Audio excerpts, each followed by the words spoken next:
Welcome to 28 Days and Beyond, the show where we talk about our history, our heritage, and our culture. I'm Amari. I'm Kharisma. Welcome to the show. That's it. Kharisma.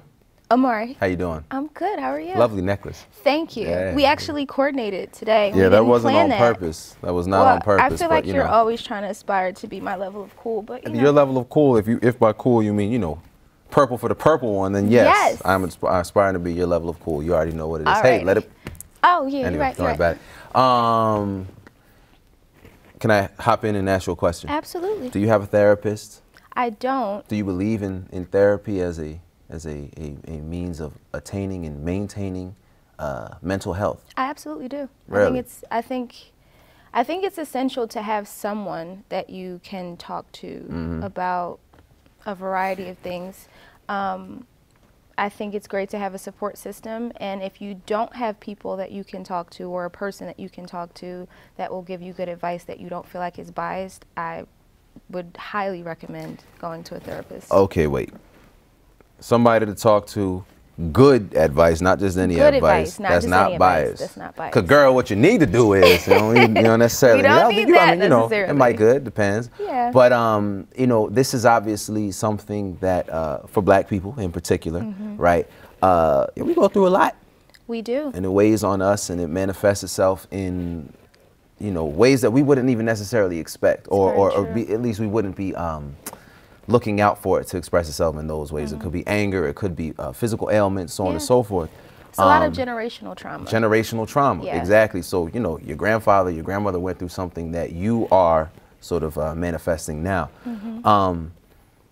But it's not necessarily something that we talk about. It's often something we don't talk about. And Why do you think that is? It's encouraged. I mean, how many times have you heard people say, oh, Black people, we don't do therapy, we go to church or we pray it away or, all of those things. And for a long time, I feel like there's been this stigma of, getting our business out there or letting other people into our business or our personal space and kind of this sense of shame or embarrassment with needing to talk to someone.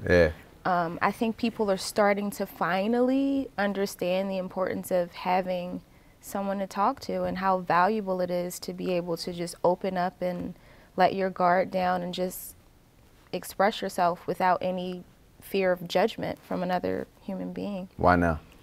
I don't know. I'm happy that it's happening though. I am. Yeah, I mean, it's certainly seen a rise of, as you said, Pray It Away. I think of, Solange. I mean, that whole album in a lot of ways, but also even, what was the Kendrick Lamar album? Oh my goodness. I don't know. Yeah, no, but you know the one. I do. I do know the one. But our guest today, Jannah Tucker, who is a grad student here at Villanova, is actually going to be talking to us about the importance Kendrick Lamar? No, the importance of therapy. Got you. Stay focused. That's it. But we'll be back with Jannah in a little bit. So stay tuned. We'll be back with more 28 Days and Beyond right after this. Welcome back to 28 Days and Beyond. We are now joined by Jannah Tucker. Thanks so much for joining us today. Thank you for having me. So Jannah, tell us a little bit about you. So I play for Villanova. This is my 6th year in school. I went to University of Tennessee first. I've torn my ACL twice, so I've had 3 knee surgeries. Wow. So it's actually only my 3rd year playing coming up. So I was there 2 years, transferred. I'm studying leadership and higher education administration as my master's right now. I want to still work in college athletics, and I just love being around college kids, and I know all the impressions I had when I went to school and how easily I was affected by certain contagious or negative people for that matter too. So I just want to stay involved in everything. Nice. So you said that one of the things that you've really been concerning yourself with over the past couple of years has been mental health. Right. How'd you get into that? So I went to Tennessee a semester behind, or a semester late, should I say, because my senior year, I was in a verbally and physically abusive relationship with my very first boyfriend ever. So, you think, oh my gosh, it's like this love's gonna last forever. Fun fact, I actually got his name tattooed on me. Wow. Yeah, it's a great time in my life. And as we were getting the tattoo, the guy was like, oh, are you Josh? And pointed to him. He's like, yeah. And he looks at me and he's like, I'll see you in 3 months for a cover-up. Oh. And I was just kind of like, funny. And just laughed it off, but proceeded to still get the tattoo. Why? I don't know. Yeah. And then one day, things kind of flipped. And I was kept in his house for 90 days. Wow. What? Yeah. Yeah, he wouldn't let me leave. I was supposed to leave for Tennessee. I didn't.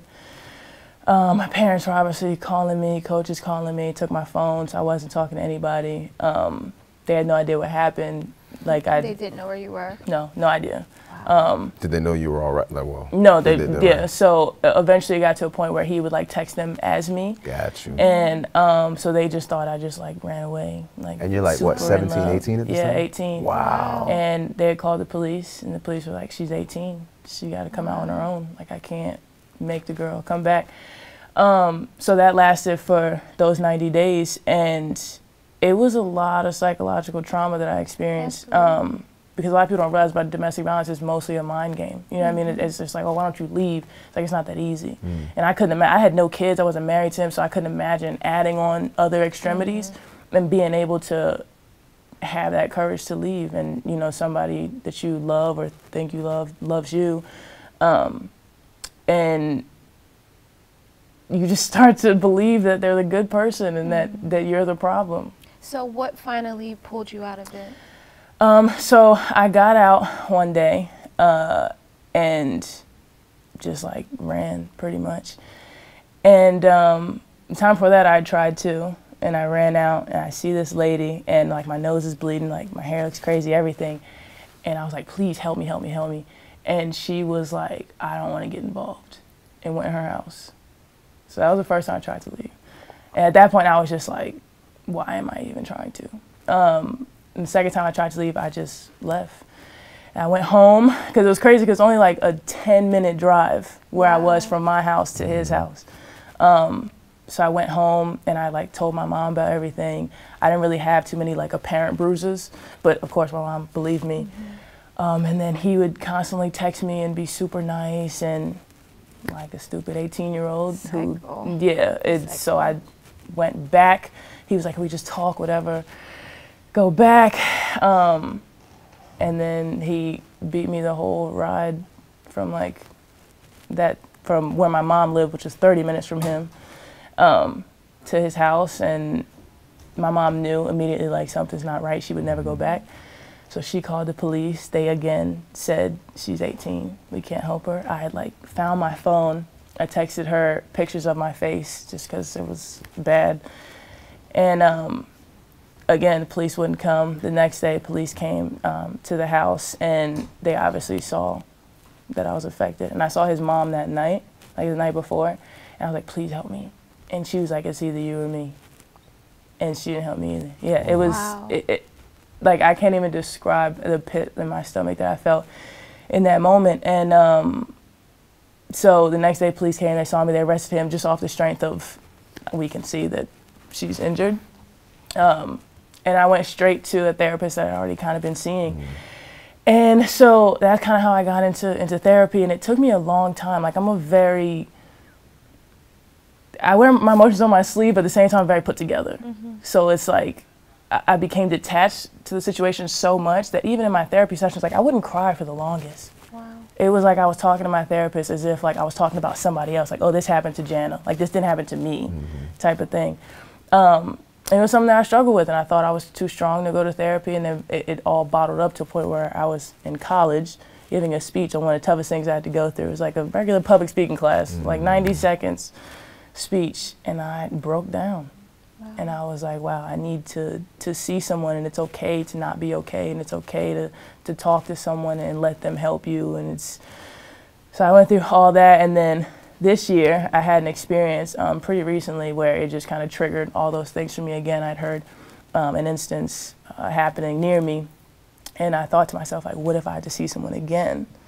And it's just always been, especially growing up, this stigma of like, you're too strong to see a counselor. I don't even like calling it a therapist because the connotations that come with therapy are ridiculous. So I just always struggle with like, oh, no, I'm fine, I'm fine, I'm fine. And you're not fine, and it's okay. You don't have to be fine. Like, you're so much better of a person, and you learn so much more about yourself when you're actually letting yourself hurt. You're a human being, you're allowed to do that. And that's actually something that we want to get into after the break. We'll have more here on 28 Days and Beyond. And we're back on 28 Days and Beyond with Jannah Tucker. So Jannah, before the break, you had mentioned after the sort of first period of time you had started seeing a therapist or counselor, as you prefer. What led you to that? So my mom is really big on therapy and counseling, and my mom actually grew up in an extremely abusive household. My grandfather was an alcoholic, and so she never really talked to anybody. So I started going to therapy with my mom, all right. And we would do it together to kind of like help each other. And it was kind of crazy how we fed off each other for both having the same experiences. I was 18 at this point.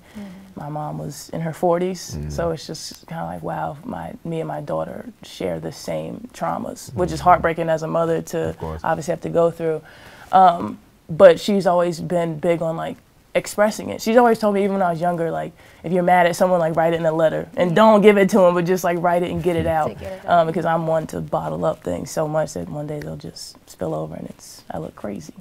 But one of the things that Amari and I were talking about earlier in the show was the fact that there's this stigma, particularly in the Black community, about therapists or going to see a counselor and kind of having other people that aren't family in your personal business. You know, this whole concept. Did you ever experience any of that in your family? I know your mom was very supportive, but did you ever have that other side of and the coin? So my dad's side was more my dad, not my dad's side, but they were more so of like, no, like we're a family, we stick together. So I'm not gonna say he wasn't supportive of me going to counseling, because obviously he wanted the best for his daughter. But it was definitely more so of like, we're a family and anything that happens, we can handle it with each other. And I notice even like now, the things I see, even though personally I don't think I've ever experienced something so traumatic of certain racial disparities and injustices and things like that, but even when you see it, like that's traumatizing. It is. You know, like that still affects how you see the world. It still affects how you see yourself. And people don't realize, like, we're just all walking around with PTSD, like all of us, because it's like we can't see things anymore the way it was. I cannot see a guy and a girl yelling at each other where I could have walked away before. I can't do that now. I can't see a white cop and a black kid just talking. I can't see it without thinking the extreme. And that's not normal. Granted, there's a lot of things we got to fix in society. But so I think like everything we experience in the world, that we just need to talk to people, we need to get it out, we need to learn more about ourselves. Maybe we're the advocates, maybe we're the ones that are supposed to make the change. Maybe you never know who else is going through something, the same thing that you're going through. So I had to fight some, you know, stigmas of it, but therapy has just really helped me, and I think it'll help the Black community of itself, of getting out of, we're strong, like, yeah, we're strong. And we're so strong, we can go through therapy and we can talk it out and still be strong. Like, it doesn't mean you're any less of a person. Have you, you know, obviously counseling is one way. Have you found any other methods that you've used that have really helped you through that could be beneficial to other folks in the community? Personally, I got closer to my faith. This year, I've had to focus on little things that I enjoy. Like I was telling one of my friends, I enjoy just like folding my laundry and singing. And I know, so domestic, it's like, no, but whatever makes you happy. Yeah, so I think for the Black community, find little things that you personally enjoy. Not like, oh, what does the Black community say I should do? What does my mother, my father, my sister, my cousin Tracy, like, no, you don't need to. It's what you personally enjoy. And find what works for you. Maybe it's not counseling. Maybe it's just having 5 minutes of alone time to yourself every day. But that decompression from the traumas and everything psychologically that we experience, I think can help you in the long run. Yeah. Well, thank you so much for Jan, sharing this is great. your Thank story. you so much I for mean, you have an having me. incredible Thank story, you. an incredible testimony, and thank you for sharing your experiences. It's going to really help some other people that tune in. Thank you so much. Thank you. We'll be back with more 28 Days and Beyond right after this. Welcome back to 28 Days and Beyond. That was really powerful. Oh, definitely so. I was not ready. Yeah. It was really I mean, there was certainly a lot more, you know, that we could have gotten into. Yeah, for sure. You know, one of the things that I think is important really was what you, I mean, among the many things, one of the things she was saying at the end was it's not necessarily just about going to see a counselor. Very true. Right. You know, nowadays the buzzword is self-care. Right. But I mean, it's really about taking the time, identifying that which brings you peace or calm, and really just committing to that, you know, over a period of time. I thought that was really important. Yeah, I think the reason that self-care has become such an important topic is because there are so many people that are just walking around carrying burdens, right? And they're just kind of going through the motions of everyday life, you know, work, school children, like whatever the case may be, and they're not really taking that time to do the emotional inventory, to check in with themselves to see where they are and what they need to help maintain their emotional and mental stability. Yeah. So I think it was really important what she said in terms of not just, you know, it's not just about therapy or going to see a counselor. Yeah. It is really evaluating, like, what are the things that I do for myself that bring me peace. And then add on top of that what Jannah was saying, she really addressed it in passing, which is about, like, you know, just the fact that as Black people, so much additional things that we carry with us in the day-to-day, and it just accumulates over generations and generations and generations. I think about that often too. Yeah. Like every time you turn on the television, like remember back in the day when we were younger and things were like censored? Now, do you know what I mean? Right. Like now you turn on the TV, you see everything. Yeah, literally, you know, people being murdered. But not only just, not only on television, which was always the biggest thing for me, was the murder of Walter Scott in South Carolina, where he was running in the, you know, and CNN was playing it as a loop. Over and over again. But they weren't even talking about it. They were talking about something else. And just that's playing it. And it reminds me that back during Vietnam, the president actually had to issue an order that the news media stop showing the return of caskets. Yeah. Because it would traumatic. It would traumatize the nation, right? Yeah. Yet somehow for us, we can scroll and freely see Black people being killed over daily over as again. if it's nothing. It desensitizes all of us, all of us to it. And that's certainly something that, you know, we're not, I don't even know if we have the language or the tools to fully address it, but the least we can do is begin to give that attention to the fact that we are not prepared with how to deal. You see what I'm saying? So in other words, I think the first step would really be to acknowledge that we're not ready for it. You know, we can take it from there. But unfortunately, as always, these episodes are not long enough. I know. This has been another episode of 28 Days and Beyond, where we talk about our history, our heritage, and our culture. See you next time. Peace.